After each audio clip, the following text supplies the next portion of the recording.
Muy buenas tardes a todos aquí presentes. Mi nombre es Sebastián de Jesús López Pérez. Hoy tengo el agrado de exponer ante ustedes cáncer de pulmón de células pequeñas. Estoy postulando para la Academia Espacio Médico, dirigida por el doctor Espinosa Colonia David Ronald. Aquí tenemos el índice. Para hoy, este tema se va a componer de concepto, epidemiología, etiología, factores de riesgo, patogenia, fisiopatología, manifestaciones clínicas, diagnóstico, tratamiento y preguntas. Bueno, iniciando tenemos concepto. Acá resalta algunos puntos importantes sobre el cáncer de pulmón, pero para poder explicarlas tenemos que saber qué son los pulmones, más que nada. Bueno, básicamente los pulmones son los órganos principales del sistema respiratorio. Estos van a aportar oxígeno y eliminar dióxido de carbono de la sangre a través del intercambio gaseoso. Ahora, ¿qué es el cáncer de pulmón? Ahora sí, directamente, es una patología que comprende la presencia de tumores malignos en los pulmones. Esto se va a dar gracias a la proliferación descontrolada debido a las células cancerígenas y a la invasión de las mismas, aparte de la metástasis, obviamente. Como segundo punto, tenemos que más del 90% de neoplasias primarias son tumores malignos. Es decir, eh, si se registra masas tumorales en estos órganos, por lo menos más del 90% de estos tumores van a ser malignos, van a presentar características malignas, van a presentar características de cáncer. Estos van a ser sumamente asociados al tabaquismo debido al alquitrán y sus efectos cancerígenos, cuyo síntoma más frecuente va a ser la tos, en específico la tos persistente, la tos crónica. Ahora sí, vamos con qué es el cáncer de pulmón de células pequeñas. Bueno, el cáncer de pulmón de células pequeñas, también llamado microcítico, se localiza de manera central. Como menciono acá, es la neoplasia maligna altamente agresiva que se origina en las células neuroendocrinas pequeñas del epitelio bronquial. Es decir, la naturaleza de estas células cancerígenas van a ser neuroendocrinas, van a permitir secretar hormonas que normalmente no secretarían, ocasionando síndromes paraneoplásicos, como por ejemplo el síndrome paraneoplásico de secreción inadecuada de hormona antidiurética. También tenemos el síndrome paraneoplásico de enfermedad de Cushing. Luego, como siguiente punto, tenemos que va a representar aproximadamente del 10 al 15% de los cánceres de los cánceres de pulmón. ¿A qué se refiere con esto? Que de 10 a 15% de todos los casos presentados de cáncer de pulmón a nivel mundial van a corresponder a cáncer de pulmón de células pequeñas. Como ya mencioné, este va a ser muy agresivo y va a tener muy mal pronóstico. ¿Por qué va a tener muy mal pronóstico? Porque este tipo de cáncer es altamente proliferativo y altamente metastásico. Es decir, que se va a diseminar con facilidad hacia múltiples órganos, como son los pulmones, perdón, el cerebro, la glándula suprarrenal, el hígado, etcétera. Ahora, continuando, tenemos la epidemiología. Como vemos acá en este cuadro, el cáncer de pulmón va a ser el segundo tipo de cáncer con mayor incidencia y va a ser el número uno en cuanto a mortalidad. Como vemos acá, según este artículo que usé, en el 2020 presentaron en total 2.206.771 casos a nivel mundial, representando un 11,4% del total de cáncer en todo el mundo. Y con respecto a la mortalidad, el 18%, con una cantidad de 1.796.144 muertes. Ahora, eh, con respecto al género, este tipo de cáncer va a ser más prevalente en el sexo masculino que en el femenino. En el femenino va a ser más prevalente el cáncer de mama. Ahora, también la epidemiología principal va a ser las personas con tabaquismo, las personas altamente fumadoras, puesto, como ya mencioné, el alquitrán va a contener componentes sumamente cancerígenos.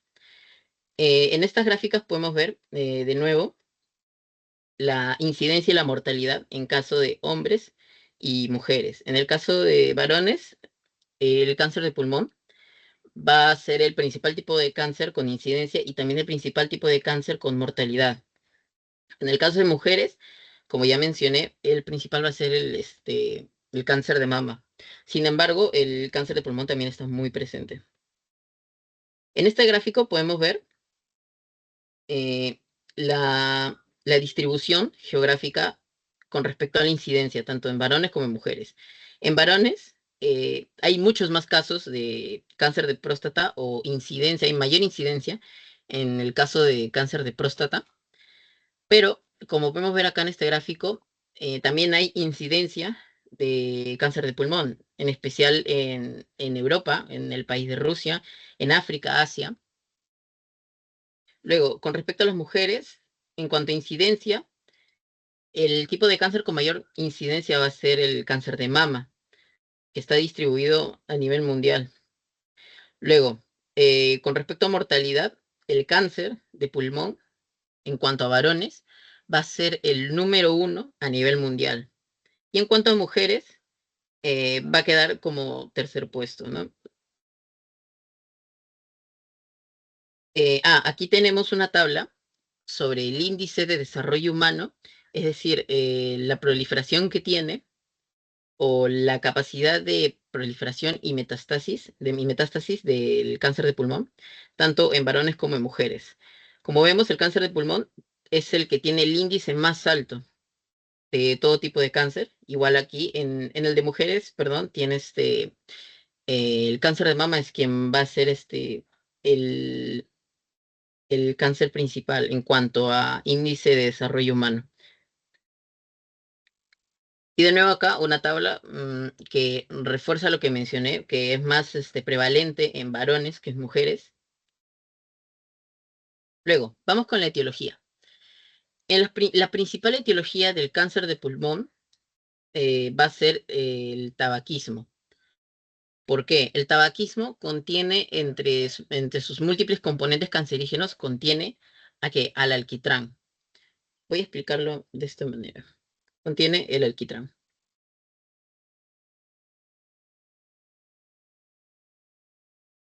Ok, sí se puede ver, ¿verdad? Cuando, eh, cuando una persona fuma, libera ciertos componentes cancerígenos, entre ellos, como ya mencioné, el alquitrán. El alquitrán aparte va a tener componentes cancerígenos que van a estar inactivos. Y a su vez va a liberar, ¿qué va a liberar? Va a liberar hidrocarburos aromáticos policíclicos. Estos hidrocarburos aromáticos policíclicos van a liberar radicales libres y estos radicales libres van a generar daño oxidativo al ADN. Y esto va a generar cáncer.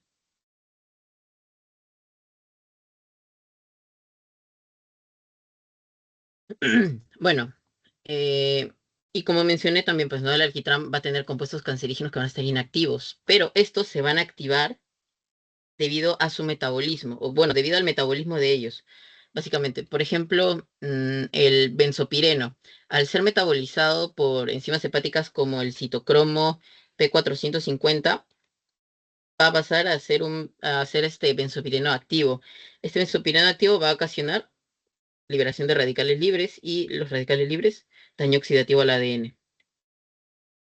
Luego, continuando con la exposición, tenemos también la exposición al gas radón. ¿Qué es el gas radón? El gas radón va a ser un compuesto va a ser un gas compuesto principalmente por sustancias radiactivas, como son el polonio 218 y el polonio 217. Ahora, ¿cómo se produce este gas radón y cómo es que yo me expongo a ello? Bueno, nosotros nos exponemos de la siguiente forma. Como acá dibujé, hay una casita y va a tener su garaje en el sótano, por así decirlo, o bajo tierra. Pero lo que no saben los residentes de esta casa es que debajo de ella hay sedimentos de minerales, como son el granito, la pizarra y el PETCH. ¿Qué van a hacer estos? Estos van a liberar gas radón hacia la superficie. ¿Por qué? Porque estas partículas van a traspasar sumamente fácil el hormigón con el que está normalmente construido los edificios. Luego, ¿qué procede? Como ya mencioné, estos son los dos principales componentes del gas radón que van a liberar partículas radioactivas. La principal de ellas va a ser la partícula alfa. Esta partícula alfa se va a encontrar por aquí, dispersa. Esta persona, al ingresar a su garaje, va a inhalar todo este gas radón, va a inhalar las partículas radioactivas alfa. Estas partículas radioactivas van a ingresar por la nariz y se van a almacenar en los alvéolos del pulmón. ¿Cómo va a actuar esto? Esta partícula alfa es altamente radioactiva. ¿Qué va a hacer? Miren, si amplificamos esto un poco más, va a ser así. Acá tenemos el epitelio del alvéolo. Células bien bonitas, ordenaditas. Va a estar acá la partícula alfa, va a ser depositada dentro de los alvéolos, va a liberar radiación, va a ocasionar daños en el ADN de estas células y va a ocasionar mutaciones. Va a hacer que esta célula pase de ser bien bonita y ordenadita a ser una problemática célula cancerosa. Siguiendo con la etiología, tenemos también algunas alteraciones genéticas, como es la alteración del gen CMYC, que como vemos acá, va a tener funciones reguladoras en el crecimiento de división celular, actividad de la telomerasa, angiogénesis, progresión del ciclo celular, entre muchas. Otra vía genética o otro gen mutado en esta patología va a ser el gen PTEN. Este gen va a activar esta vía de acá, la de P13K con AKT, y va a aumentar la proliferación del gen MYC. Lo voy a explicar luego en patología. Luego, tenemos factores de riesgo. Como ya mencioné, el tabaquismo, uno muy importante, la exposición a gas radón. ¿Por qué? Por la alta radioactividad de las partículas alfa. La propia etnia blanca, puesto que estudios demuestran que hay mayor incidencia o hay mayor casos de personas afroamericanas con tabaquismo. Sin embargo, estas no las presentan, sino las presentan más las de etnia blanca. Y también tenemos a los fumadores pasivos, los que están expuestos al humo del cigarrillo. También tenemos contaminación y susceptibilidad genética, aparte de los antecedentes familiares. Ahora, con patogenia. Vamos ahora sí con patogenia. Tenemos la, la alteración genética, en este caso la inactivación del TP53. Expliquemos qué es el TP53. El TP53 es un gen que va a codificar la proteína P53 que se le va a conocer como el guardián del genoma. ¿Dónde va a actuar este P53? La P53 va a actuar en el punto de control G2 durante el ciclo celular. Al sufrir mutaciones, obviamente estamos hablando del gen TP53, el TP53 al sufrir mutaciones o de lesiones en su gen, pues va a presentar inactivación del P53, ocasionando que no haya este punto de control y la célula cancerígena prolifere descontroladamente. Aparte, también tenemos el control por parte de las células cancerígenas del regulador negativo MDM2, que este regulador negativo se va a encargar de ubiquitinar la P53 para luego ser degradado en la célula. Es decir, lo va a inactivar básicamente de nuevo. Luego, tenemos la inactivación de la proteína RB1. La proteína RB1 también va a actuar como punto de control en el ciclo celular y esta, en condiciones normales, se va a unir a factores de transcripción E2F. que cuando están en su forma hipofosforilada, es decir, sin fosforilar, va a reprimir la transcripción de genes necesarios para la fase S. Ahora, ¿qué pasa si yo inactivo esto? Bueno, la inactivación de la proteína RB va a permitir que esta partícula E2F va a quedar, va a quedar activo continuamente, promoviendo la transcripción de genes, impulsando la replicación del ADN y aumentando la proliferación. Luego, ahora sí, vamos con la inactividad del gen PTEN. Bueno, este gen se va a encargar de codificar la proteína PTEN, que se va a encargar de desfosforilar el fosfatidil inositol 3,4,5 trifosfato o PIP3 en PIP2. Este proceso le va a permitir activar la vía de P13K AKT junto a otra proteína llamada MTOR, que normalmente van a promover al MYC, a la proteína MYC codificada por el gen CMYC. Bueno, en este caso, en esta patogenia, el gen PTEN va a estar disminuido o va a estar inactivado. Es decir, va a haber menos codificación de proteína PTEN y va a haber mayor activación de esta vía y va a haber mayor codificación de esta proteína MYC, que va a aumentar la proliferación celular incontrolada, va a sobreestimular el metabolismo y va también a contribuir para la pérdida de apoptosis. Luego, específicamente, ¿cómo actúa la proteína MYC? Bueno, como ya les expliqué, la proteína MYC va a ser codificada por el gen CMYC. Ahora, esta proteína ya codificada se va a unir a un heterodímero llamado MAX. Juntos van a activar genes proliferativos que van a codificar ciclinas CD4,6, que van a inactivar la vía de esta proteína, perdón, de la vía RB. ¿Cómo? La van a fosforilar. Recuerdan que les mencioné que en este caso, para su funcionamiento normal, la proteína RB tiene que estar desfosforilada. Bueno, en este caso, en la sobreactividad del gen CMYC, la proteína MYC va a producir estas ciclinas que se van a encargar de fosforilar la proteína RB, ocasionando que ésta se inactive y no actúe en el punto de control del ciclo celular, ocasionando cáncer.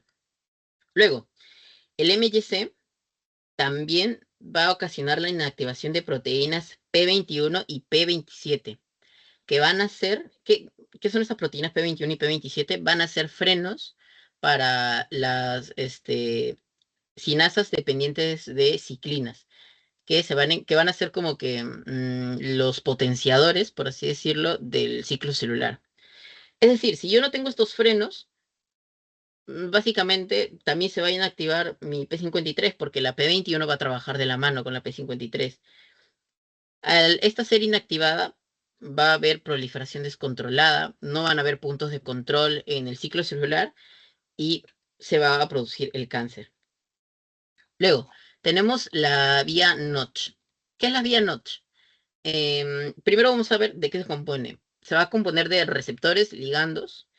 Estos receptores van a ser de 4 tipos que van a estar presentes en los mamíferos. En este caso, tenemos la proteína Notch, que va a tener su ligando DLL o delta-like. ¿Y cómo va a funcionar? Cuando el, ¿cómo decirlo? Cuando se unen el ligando al receptor Notch, este, esta proteína va a sufrir proteólisis. Específicamente dos proteólisis. La primera proteólisis va a ser mediada por la enzima ADAM, que vemos acá, que va a separar el dominio extracelular del receptor. La segunda proteólisis va a ser mediada por un complejo enzimático alfa secretasa, que va a liberar el dominio intracelular del Notch. Ahora, este dominio intracelular del Notch se va a traslocar al núcleo de la célula receptora. ¿Para qué? Para la activación de la transcripción génica.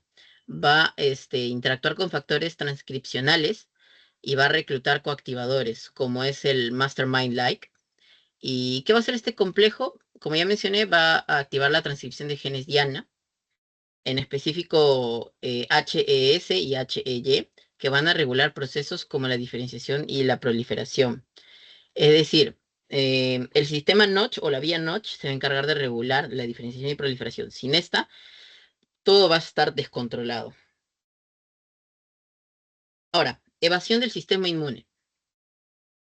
¿Cómo esta patogenia va a evadir al sistema inmune? Le va a evadir de la siguiente forma. Va a disminuir la expresión del complejo mayor discompatibilidad. ¿Para qué? Para reducir la presentación de antígenos humorales a las células T citotóxicas o las CD8+. También, a falta del complejo mayor discompatibilidad de clase 1, también se va a disminuir el reconocimiento por el sistema inmune adaptativo. ¿Y esto qué va a permitir? Básicamente va a permitir que las células tumorales pasen totalmente desapercibidas y hagan lo que quieran. Luego, también van a haber liberación de interleuquinas antiinflamatorias. Luego también va a haber sobreproducción de PD1 y PDL1 que se van a encargar de frenar la respuesta inmune de los linfocitos T. Bueno, ya terminando con patogenia, ahora vamos con manifestaciones clínicas. En tanto a manifestaciones clínicas, tenemos la tos persistente, como ya mencioné, que va a ser la tos crónica por varios días. También la hemoptisis, que va a ser toser sangre, básicamente. El dolor torácico debido a la opresión. La disnea. La disnea, ¿por qué se va a dar? Hay un síndrome muy interesante que se llama síndrome de vena cava superior, que va a ocurrir cuando la vena cava superior va a ser obstruida. ¿Obstruida porque en esta patogenia va a ser obstruida por las mismas células cancerígenas que ya hicieron metástasis? Va a estancar el flujo sanguíneo y va a disminuir el flujo sanguíneo, más que nada. Va a ocasionar cianosis. También va a ocasionar la misma disnea, como ya mencioné. Y aparte, este síndrome de vena cava superior va a ocasionar también edemas faciales y cervicales. Luego también tenemos como última manifestación clínica la fiebre también. Ahora, tenemos manifestaciones clínicas con respecto a la metástasis que hace este cáncer. Por ejemplo, en el área pulmonar, pues tenemos la tos crónica, la mucosidad pulmonar con sangre, es decir, la hemoptisis y las sibilancias. En el caso de que haya invadido parte del tórax, va a haber voz ronca, dificultad para tragar, dolor vertebral, agrandamiento de venas torácicas, dificultad para respirar y sensación de mareo. En cuanto a la metástasis al cerebro, va a ocasionar cefalea, confusión, dificultad para hablar, falta de coordinación, debilidad en un miembro, incluso puede llegar a generar problemas en la memoria, similares al Alzheimer. También tenemos la metástasis hacia el pulmón que hablo hacia el abdomen, que va a ocasionar dolor, ojos o piel de color amarillo debido a la falla hepática, fatiga y sensación de hormigueo o ardor.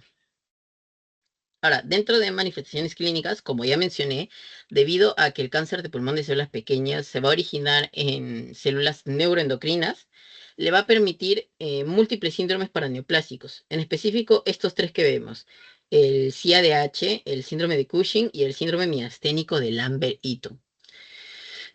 ¿Cómo va a funcionar el síndrome de CADH? Bueno, como estas células cancerígenas van a tener su origen en células neuroendocrinas del pulmón, van a tener el poder de liberar hormonas que normalmente no produciría el pulmón, en este caso el ADH. Y lo mismo en el síndrome de Cushing. En el síndrome de Cushing, en lugar de ADH va a haber una alta secreción de ACTH, que va a estimular la liberación de cortisol y va a generar múltiples problemas. Luego, también tenemos el síndrome miasténico de Lambert-Eaton. ¿Cómo va a funcionar? Bueno, en este síndrome, primero que nada, las células de este cáncer van a presentar proteínas de superficie similares a las terminaciones nerviosas presinápticas.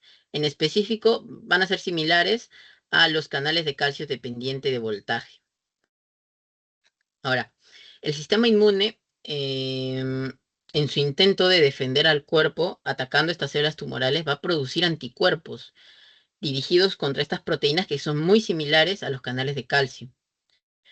Así que, ¿qué va a formar? Va a formar autoanticuerpos dirigidos contra los canales de calcio dependiente de voltaje. Estos anticuerpos también van a atacar a los canales y las neuronas motoras presinápticas, ocasionando que no se libere acetilcolina y que no se dé la contracción muscular. Bueno, ahora con diagnóstico. Yendo con diagnóstico, tenemos principalmente, notamos que el paciente viene con tos persistente o con hemoptisis. Entonces podemos empezar a sospechar de que es algo ya un poco más grave. Se van con con otro tipo de métodos diagnósticos como son los análisis de sangre, un hemograma completo. También hay biomarcadores que van a revelar esta patología, como son los marcadores producidos por el gen CMYC y también la deficiencia de los marcadores producidos por el gen PT. En cuanto a diagnóstico por imágenes, se tiene la resonancia magnética, la radiografía de tórax, que va a revelar, pues, los tumores. También están las biopsias, ¿no? A través de toracocentesis y tracoscopia. Luego, tenemos la estadificación de esta patología. ¿Cómo es la estadificación? La estadificación se va a encargar de clasificarla por estados, básicamente. Tenemos dos sistemas, el sistema VA o Administración de Veteranos y el sistema TNM o el tumor ganglio metástasis. Obviamente esto está en inglés. Ahora, ¿de qué se va a valer la estadificación de Administración de Veteranos? Va a comprender dos estadios, el estadio limitado y el estadio extendido. El estadio limitado va a referir que se encuentra solamente en un lado del tórax y puede tratarse con radioterapia. Eh, es decir, que no está tan avanzado o tan proliferado, por así decirlo, ¿no? Luego, el estadio extendido es todo lo contrario, que ya está totalmente proliferado, ocupa prácticamente todos los pulmones, incluso ya hizo hasta metástasis. En este estadio no se puede tratar dentro de un campo de radiación con el objetivo de curar el cáncer. Más que nada, pues se le diagnostica el estadio y nada, es muy grave. Luego, con respecto a la estadificación TNM, va a comprender cuatro estadios. El estadio 1 y 2 que van a ser operables y el estadio 3 y 4 que no lo van a hacer. El estadio 1 va a consistir en un pequeño tumor pulmonar que no se ha extendido a otras partes del cuerpo. El estadio 2 va a ser lo mismo que el estadio 1, pero mucho más grande, hasta como 5 centímetros de diámetro o 2 pulgadas. Luego, el estadio 3 va a corresponder a un grupo mixto de tipos de cáncer localmente avanzados, como por ejemplo un tumor pulmonar grande de 7 centímetros o más. También puede ser un tumor pulmonar que ha invadido notablemente otros tejidos, es decir, ha hecho metástasis. Tumores pulmonares en varios lóbulos del pulmón y también el cáncer que se ha extendido a los ganglios linfáticos. Luego, en estadio 4 es que el cáncer se ha extendido lo más lejos del tumor principal, es decir, ha hecho metástasis por todos lados. Eh, cuando se encuentra el cáncer en estadio 4, pues normalmente se usa radioterapia para básicamente alargar los años de supervivencia, si es que se puede, ¿no? Luego, con respecto a tratamiento, tenemos la quimioterapia a través del fármaco Platinum etoposide, que va a ser el tratamiento estándar de la primera línea para esta patología. Se va a encargar de reducir la metástasis y reducir la actividad de estas células cancerígenas. Luego, también tenemos el navitoclax o el ABT263, que básicamente es un fármaco inhibidor de BCL2. ¿Y qué es el BCL2? Es una proteína que va a bloquear otras proteínas proapoptóticas. Es decir, si yo consumo este fármaco, voy a bloquear el BCL2, así que mis proteínas proapoptóticas van a funcionar con normalidad y pueden ayudar a defendernos de esta patogenia. Luego, también tenemos los inhibidores de proteínas como son el CHK1 y PLK1 o la proteína AURCA. En este fármaco que es el Prexacertib. ¿Y cómo va a funcionar? Va a inhibir estas proteínas y va a controlar la proliferación de las células cancerígenas. También tenemos este fármaco que se llama atezolizumab, que se va a encargar ¿cómo decirlo? Se va a encargar de contrarrestar el eje PD1-PDL1. Recuerdan que en evasión del sistema inmune les mencioné que había sobreproducción de proteínas PD1 y PDL1 que se van a encargar de frenar al sistema inmune. Bueno, este fármaco, atezolizumab, se va a encargar de bloquearlas, haciendo que las células T del sistema inmune trabajen con normalidad.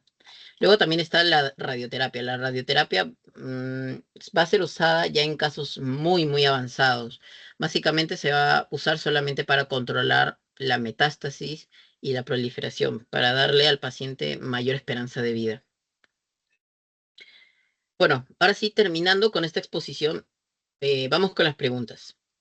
Esta pregunta que la obtuve de un banco de NAM 2006, dice así: la neoplasia que con mayor frecuencia hace metástasis cerebral es la que proviene del pulmón. En este caso, de la patogenia que estamos hablando, del cáncer de pulmón de células pequeñas, porque como ya les mencioné, este cáncer va a ser altamente metastásico y altamente agresivo. ¿Por qué? Por, por su repetida proliferación y descontrol total. Luego, tenemos esta siguiente pregunta, que es: mujer de 66 años con cáncer pulmonar, iniciado en una tumoración parailiar izquierda. Este es un dato importante. En la evaluación se encuentra compromiso metastásico cerebral, suprarrenal, hepático y óseo. ¿Cuál es el tipo histológico más probable? A ver, primero vamos con la explicación de tumoración parailiar izquierda. Con respecto a la anatomía del pulmón, nosotros sabemos que el pulmón cuenta con los hilios pulmonares. Lo voy a dibujar. Acá está el pulmón. Desde una vista medial va a tener acá el hilo pulmonar, que va a estar constituido por el bronquio principal y vasos sanguíneos. Ahora, este hilio pulmonar se va a encontrar de manera central. Va a estar en el centro de los pulmones. Eso es un dato muy importante. Luego, sigamos. ¿Qué más decía? Decía que hay compromiso metastásico cerebral, suprarrenal, hepático y óseo.